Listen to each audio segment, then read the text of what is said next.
anzala sakinah fi qulubil mu'minin liyazdadu imana ma'a imanihim. Asyhadu an la ilaha illallah wahdahu la syarika lah wa asyhadu anna Muhammadan abduhu wa rasuluh alladzi la yantiqu anil hawa in huwa illa wahyu yuha. Allahumma bihi ahli sidqi wal wafa salatu wa salaman daimaini mutalazzimaini ila yaumid tala. Walhamdulillahi rabbil Allahumma la ilma lana illa ma'alamtana innaka antal alimul hakim. Rabbana iftah bainana wa baina qaumina wa anta khairul fatihin. Allahumma la ilma lana illa ma'alamtana innaka antal zawadul karim. Rabbana iftah bainana wa baina qaumina wa anta khairul fatihin. Allahumma la ilma lana illa ma'alamtana innaka anta bibutul arifin. Rabbana iftah bainana wa baina qaumina wa anta khairul fatihin. Hadratil mukarramun, para alim ulama, para asatid maupun para asatidah, wabil khusus yang saya hormati Bapak Kepala Desa Matagara Bapak Edo Putra. Mudah-mudahan beliau senantiasa diangkat derajatnya oleh Allah Subhanahu wa taala, dan juga mudah-mudahan selalu diberikan kesehatan umur panjang, sehingga mudah-mudahan beliau senantiasa diberikan kekuatan untuk senantiasa membawa masyarakatnya ke arah yang lebih baik. Dan juga yang saya hormati wabil khusus Bapak Ketua DKM Bapak Ustadz Khair Effendi. Mudah-mudahan beliau senantiasa diberikan kemuliaan oleh Allah Subhanahu wa taala, diberikan taufik dan hidayah, dan juga tentunya mudah-mudahan beliau senantiasa diberikan kekuatan untuk membawa masyarakatnya ke arah yang lebih baik, tentunya dalam bentuk ubudiyah kepada Sang Khalik Allah Azza wa Jalla. Yang saya hormati Bapak Ketua RT 04 beserta jajarannya, mudah-mudahan beliau senantiasa dipanjangkan umurnya dan juga selalu diberikan kesehatan, dan juga mudah-mudahan beliau senantiasa diberikan taufik dan hidayah untuk senantiasa lebih mendekatkan diri kepada Allah Subhanahu wa taala. Adapun bapak-bapak dan ibu-ibu yang hadir pada malam ini, insyaallah semuanya senantiasa mendapatkan curahan magfirah dari Sang Khalik Allah Azza wa Jalla. Amin ya rabbal alamin. Puja-puji syukur marilah kita panjatkan kehadirat Ilahi Rabbi Allah Azza wa Jalla yang telah memberikan rahmat dan hidayahnya serta kesehatan kepada kita sekalian, sehingga alhamdulillah dengan izin Allah di malam yang berbahagia ini kita bisa bersilaturahmi, bisa bermuajahah dalam rangka yaitu pembukaan pengajian surah Yasin yang setiap bulan dilaksanakan sekaligus halal bihalal. Mudah-mudahan acara yang kita laksanakan pada malam ini senantiasa mendapatkan ridho dari Sang Khalik Allah Azza wa Jalla, dan dijadikan sebuah jalan untuk senantiasa mendapatkan keridhaan dari Allah Subhanahu wa taala. Salawat beriring salam mudah-mudahan tercurahkan kepada uswatun hasanah kita, suri tauladan kita, orang termulia tentunya beliau habibana wa syafi'ana wa maulana Muhammad sallallahu alaihi wasallam beserta keluarganya, para sahabatnya, para pengikutnya. Mudah-mudahan kita sebagai umatnya yang selalu mengharapkan syafaatnya di yaumil akhir senantiasa tergolong di dalamnya. Amin ya rabbal alamin. Jamaah sekalian yang saya hormati, sebelum melangkah lebih jauh, saya akan memperkenalkan nama dulu. Nama saya waktu di RT 6 Ujang Mahmud. Setelah pindah ke RT 2 Mahmud Ibnu Waro. Nah sekarang ada yang lebih bagi saya kaget, disebutnya Ustadz Jaringan. Astagfirullahaladzim. Jaringan. Ini gara-gara Haji Joko barangkali. Tapi insya Allah yang namanya jaring bisa nyari Duit. nyari ikan. Gimana mau mana? Salah kaprah ini. Yang namanya jaring bisa nyari ikan. Kalau kita bisa masangnya, kalau nggak bisa masangnya apa? Nggak dapat. Hadirin kaum muslimin dan muslimat yang insya Allah dirahmati Allah Subhanahu wa taala. Mudah-mudahan acara yang kita laksanakan pada malam ini yang bentuknya ubudiyah kepada Sang Khalik Allah Azza wa Jalla, bentuknya pengajian surah Yasin ini adalah dijadikan sebuah wasilah untuk senantiasa lebih mendekatkan diri kepada Sang Khalik Allah Azza wa Jalla. Dan tentunya Allah Subhanahu wa taala memperingatkan kepada kita semua sebagai makhluknya. Kita akan mendapatkan kehinaan dimanapun kita berada apabila kita tidak berpegang teguh kepada dua perkara. Mana yang dua perkara ini? Sebagaimana yang disebutkan di dalam Al-Quran, duribat alaihi mudillah aina masukifu illa bihabli minallah wa hablu minanas. Dimanapun kalian berada akan mendapatkan kehinaan kecuali kalian berpegang teguh kepada dua perkara. Yang pertama hablu minallah dan yang kedua adalah hablu minanas. Hablu minallah, ibadah vertikal kepada Sang Khalik. Dengan keyakinan, dengan keimanan yang kuat kita kepada Allah Subhanahu wa taala, kita melakukan ibadah sesuai kemampuan kita, sesuai kadar keilmuan kita.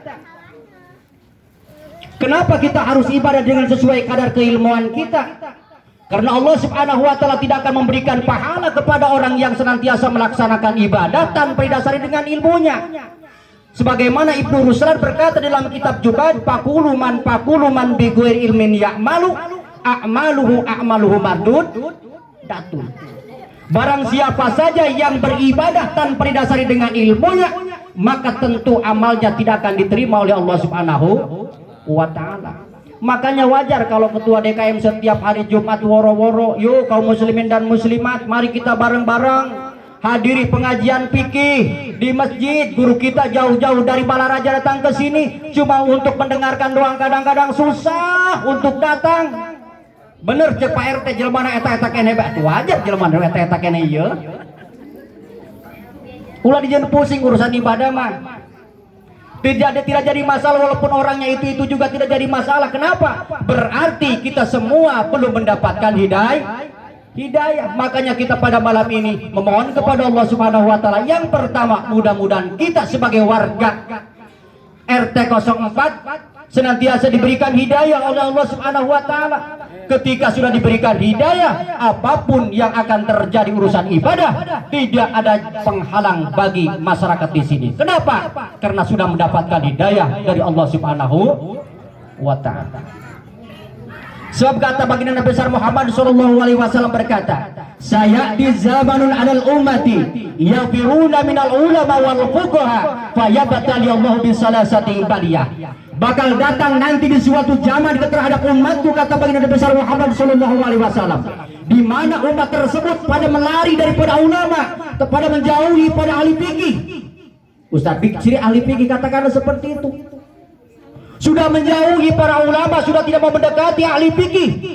Maka kata baginda Nabi sallallahu alaihi wasallam, apabila terjadi suatu zaman ini terhadap umatku, fayabatal Allah bi salasatin baliyah, pasti aku akan menurunkan 3 balai kepada orang-orang yang ada di situ. Warga di situ akan aku berikan balai-bala, kata Rasulullah SAW. Mana yang pertama? Di antaranya Allah Subhanahu wa taala akan menutup kebarokahan min kasabihi, dari kasabnya masyarakat orang-orang mustika. Kerja mah kerja, gajinya gede mah gede, tapi setiap bulan itu selalu nggak cukup. Giliran Pak Haji Joko datang, Pak iuran masjid, maaf Pak nggak kebagian duit, umpamanya. Seperti itu. Makanya Pak Haji Joko kalau datang ke depan ngeluh terus ke saya, waduh paket gimana ini paket, udah Pak Joko jangan mikirin paket, yang penting masjid selesai, kata saya. Apabila itu sudah terjadi, kata baginda besar Muhammad SAW, masyarakat yang sudah lari daripada ulama, sudah tidak mau mendengarkan ahli fuqaha, maka fayabtali Allah bisalasatin baliyah. Yang pertama bala yang akan diturunkan oleh Allah Subhanahu wa taala adalah Allah Subhanahu wa taala akan mengambil daripada kebarokahan min kasabihi, dari kasabnya masyarakat yang di situ. Dan yang kedua, Allah Subhanahu wa taala akan wa yakhrujuna minad dunya bi ghairi iman. Apabila orang tersebut mati, dipanggil oleh Sang Khalik Allah Subhanahu wa taala yang disebut dengan kematian bi ghairi iman, tanpa membawa setitik iman pun di dalam diri kita. Naudzubillah min dzalik, semua naudzubillah min dzalik. Sedangkan harapan kita satu-satunya ketika kita dipanggil oleh Sang Khalik, minimal kita mempunyai sedikit keimanan dalam hati kita. Sebab ketika kita sudah tidak mempunyai keimanan, apa yang kita harapkan? Ibadah kita belum tentu diterima sama Allah Subhanahu wa taala. Maaf kata saya juga, walaupun kata orang sini saya ustaz, belum tentu saya masuk surga, belum tentu. Saya kata orang sini rajin sholatnya, belum tentu saya masuk surga. Bapak-bapak saya ini paling duluan masuk nerakanya daripada bapak-bapak. Kenapa? Makanya saya kadang-kadang aneh sama ustaz yang ngomong orang tersebut bakal masuk ke dalam surga, kayaknya gampang banget masuk surga. Tidak gampang masuk surga. Makanya ibadah itu jangan pengen masuk surga, tapi kita ibadah adalah ingin mendapatkan ridho daripada Allah Subhanahu wa taala. Kalau ibadah mau masuk surga, itu capek Pak. Selalu hitung-hitungan. Selalu hitung-hitungan. Baca tasbih hitung-hitungan 30 kali sekian. Aduh Pak. Padahal orang hitung-hitung kenikmatan yang diberikan oleh Allah Subhanahu wa taala. Betapa besarnya dan tidak akan terbayang oleh kita semua. Wa in ta'udhu nikmatallahi la tuhsuha. Kalau seandainya kalian menghitung terhadap nikmat-nikmat yang aku berikan kata Allah Subhanahu wa taala, la tuhsuha, tidak akan terhitung kata Allah Subhanahu wa taala. Makanya kita ibadah itu jangan hitung-hitungan. Dasarnya apa kita sangat terjadi tidak terjadi hitung-hitungan? Dasarnya yang pertama yang ibadah kita lakukan adalah mencari ridho Allah, ingin mendapatkan rahmat Allah, dan karena semata-mata cinta terhadap Sang Khalik Allah Azza wa Jalla. Ketika kita sudah cinta sama Allah, tidak ada rasa rugi. Ketika kita sudah rasa cinta, tidak ada istilah gelap, dingin dan lain sebagainya. Contoh Pak Lurah nih, maaf Pak Lurah, saking cintanya umpamanya sama pacarnya, Pak Lurah, apa sayang katanya kan gitu. Tolong dong Pak Lurah, saya nggak punya paket. Siap katanya kata Pak Lurah kan gitu. Tapi hujan sayang, nggak apa-apa. Demi kamu aku rela. Berangkat, beli paket. Setelah itu kan chattingan lagi sama Pak Lurah. Kemana-mana kan. Setelah umpamanya chattingan sama Pak Lurah tuh, Pak Lurah gimana nih, saya nggak punya uang. Berapa? 1 juta. Buat apa? Buat beli baju atau apa? Udah saya transfer di. Karena Pak Lurah mah punya M-Banking, langsung dikirim sama Pak Lurah. Gampang, walaupun sambil tidur dikirim. Apa Pak Lurah pernah bilang rugi amat aing ngasih si A? Enggak. Kenapa? Karena dia cinta. Cinta zaman sekarang diawali dari chattingan. Bisa. Saling lempar gombalan, belum kenal udah sayang-sayangan. Foto bisa menipu, fotonya diedit dulu. Jangan mudah ketipu, lebih baik ketemuan dulu. Sholli iman, Sholli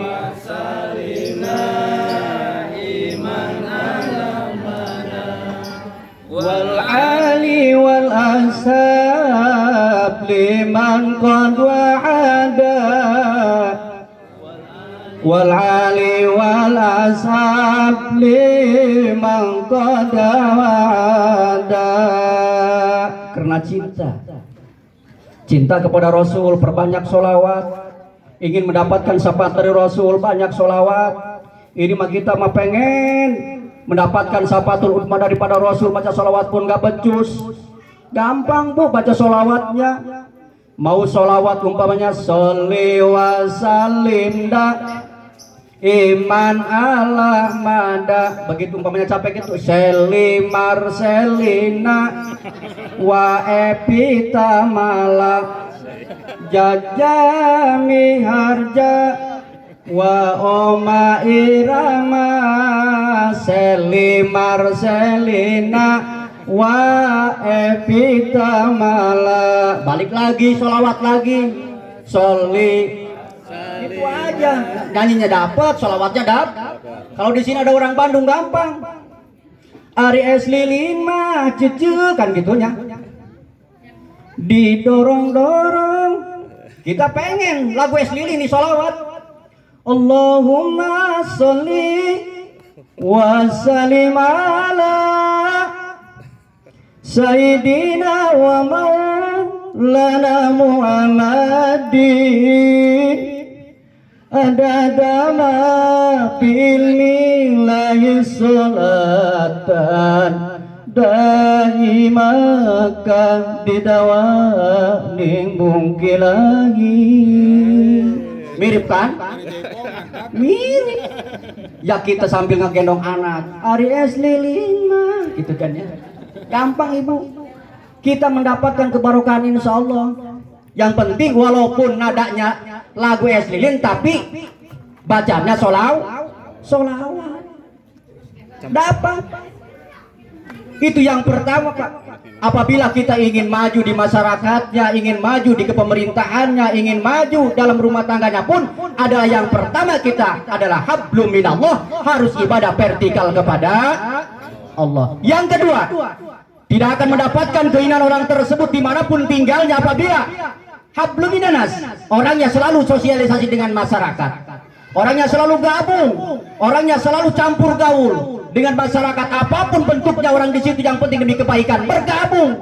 Insya Allah orang tersebut tidak akan mendapatkan kehinaan. Pulang kerja datang umpamanya Pak Koir, ayo orang menikah ngariung, kita berangkat, lumayan dapat berkat, bisa ngobrol sama tetangga, kebaikan dapat. Coba kalau kita umpamanya datang dari pabrik, tinggal di rumah masing-masing, giliran kita Pak jangankan mau hajatan, apalagi meninggal, sakit aja keluarga kita, kadang-kadang keluarga kita mah di mana tuh adanya, di Jawa mungkin, di mana di Garut, belum tentu dia cepat datang ke sini. Yang diutamakan tetangga-tetangga yang ada di sini. Makanya kata Rasulullah SAW begini, barang siapa saja yang bersedekah, yang berimpak di luar sana, sedangkan di sini mempunyai bangunan atau banyak keluarga-keluarga atau tetangga-tetangga di sini yang tidak mampu, maka ketika mati orang tersebut tidak akan dilihat sama Allah Subhanahu wa taala. Kenapa? Karena seolah-olah tidak melihat bahwa di sekeliling mereka ada yang tidak mampu. Banyak kadang-kadang yang kasor ku tetangga anak balik di dio, ngebagikeun duit di tuna, horeng mah di dina ge. Tetangga loba anu susah. Tidak boleh kayak gitu. Makanya lamun orang dia umpamana pengen tidak dikatakan orang yang tidak di hadapan Allah Subhanahu wa taala. Yuk bareng-bareng kita sosialisasi dengan masyarakat. Kita harus campur baur, kita harus bersaudara, kita harus bangun persatuan ini. Tidak mungkin kita hidup dengan sendirian, tidak cukup dengan hidup sendirian. Kita keluarga banyak di sini, ketika kita mati, keluarga kita tidak akan menggotong kita, tidak akan menyolatkan kita. Siapa yang akan menyolatkan kita, yang menguburkan kita? Ada tetangga-tetangga kita yang ada di sini. Keluarga paling bisanya nangis. Makanya oleh karena sebab itu kita jangan mentang-mentang kita punya jabatan, mentang-mentang kita punya kekayaan, ketika kita meninggal dunia atau hajatan aja tetap tetangga yang dibutuhkan. Makanya maaf bohong Pak, ulah sombong karena pokoknya 100 juta geus alabatan naon. Ah Pak, Allah mah gampang ngabalik ke dana. Makanya oleh karena sebab itu mudah-mudahan palurah orang ulah sombong, orang doakeun tadi mudah-mudahan pembangunan kepala daerah pembangunan kantor desa senantiasa dikabul Allah Subhanahu wa taala sesuai harapannya. Dan juga tentunya mudah-mudahan beliau selalu diberikan taufik dan hidayah untuk membawa masyarakatnya karena lebih baik. Kalau memang dia benar membawa amanah, insya Allah tahun yang akan datang pun jadikan dia jadi kepala desa. Amin. Sumber hidup. Tenang udah jadi sumber hidup ke. Ari mampuhun Pak. Tenang. Kalau lah bosan beri pentas duit itu si RT. Itu Pak. Siap RT mah gitu biasa nak ya. Menta bae. Poho mau jaro tuh, poho mau jaro mah. Nek balik tuh ka bensin bagi ro tuh mah. Benar pasti. Makana kitu tuh. Awas, ini mah kadang-kadang jing tetangga ge geus teu ngoromong. Geus derek nyenggol padahal mah bareng-bareng. Yang padahal Bu tidak ada manfaatnya Pak, tidak ada manfaatnya kita berlaku angkuh. Kata Allah Subhanahu wa taala, silahkan kalian berlaku angkuh bahwa ini adalah merupakan ketetapan dari Allah Subhanahu wa taala, tetapi la yarda bisyari, Allah Subhanahu wa taala tidak ridho dengan kejelekan.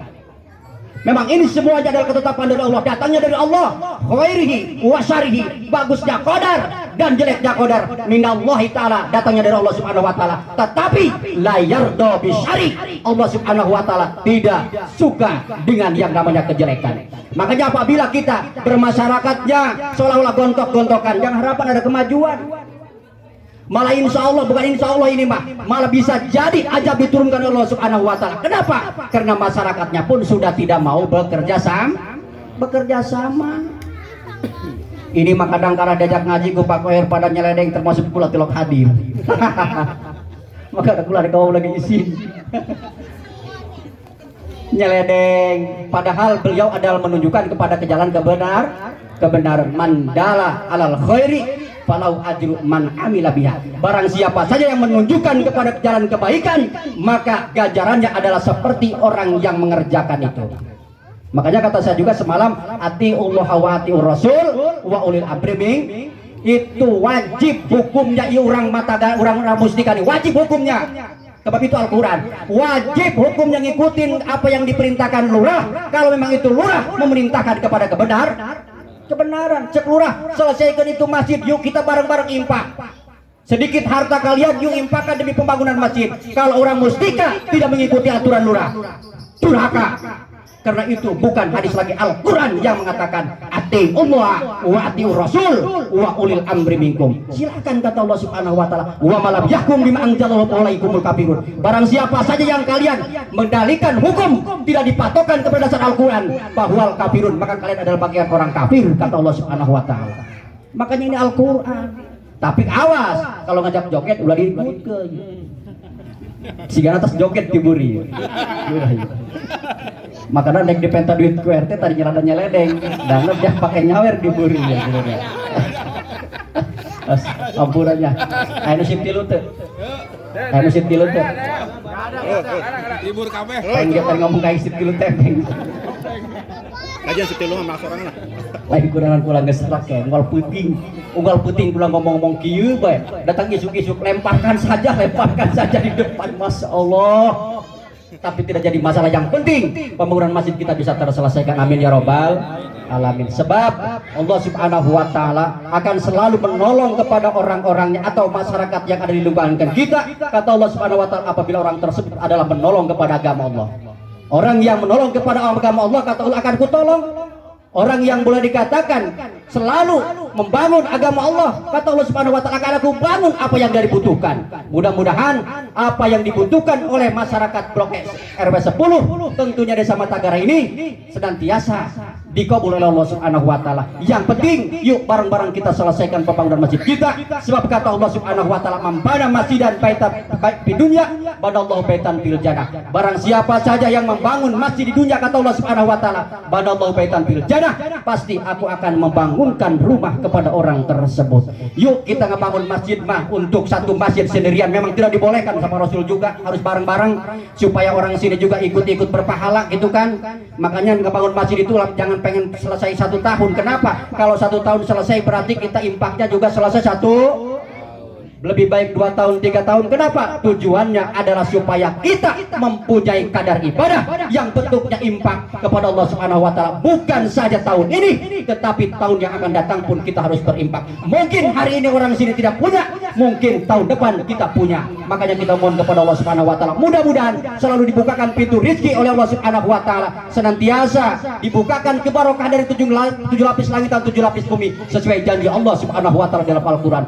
Lau ada ahlul qura amanu la fatahna barakatan minas samawati wal ardh. Kalau seandainya di suatu kampung, suatu daerah, suatu negara, suatu komplek orangnya sudah beriman dan bertakwa, la fatahna barakatan minas samawati wal ardh, pasti kata Allah Subhanahu wa taala, aku turunkan dari 7 lapis langit dan 7 lapis bumi kebarokahan yang akan dirasakan oleh kita semua. Amin ya robbal. ulah kebel-kebelah intina mah kieu bae. Lamun urang dieu hayang menang pahala lebih besar di hadapan Allah Subhanahu wa taala, bagaimana kita cara menyelesaikan masjid? Yang kedua, kita harus selalu memohon kepada Allah Subhanahu wa taala berikan taufik dan hidayah. Sebab dengan taufik dan hidayah pasti orang sini mampu. Tanpa didasari dengan hidayah tidak akan selesai pembangunan masjid di sini. Kalau memang kita sudah diberikan hidayah sama Allah Subhanahu wa taala, pasti kita akan bisa menyelesaikan pembangunan ini. Berharap mudah-mudahan kita selalu berikan taufik dan hidayah sehingga apa yang kita harapkan senantiasa dikabul oleh Allah Subhanahu wa taala. Mungkin itu saja biasa sampaikan, kurang dalam mohon maaf. Ihdinas siratal mustaqim wal aqim minkum. Wassalamualaikum warahmatullahi wabarakatuh.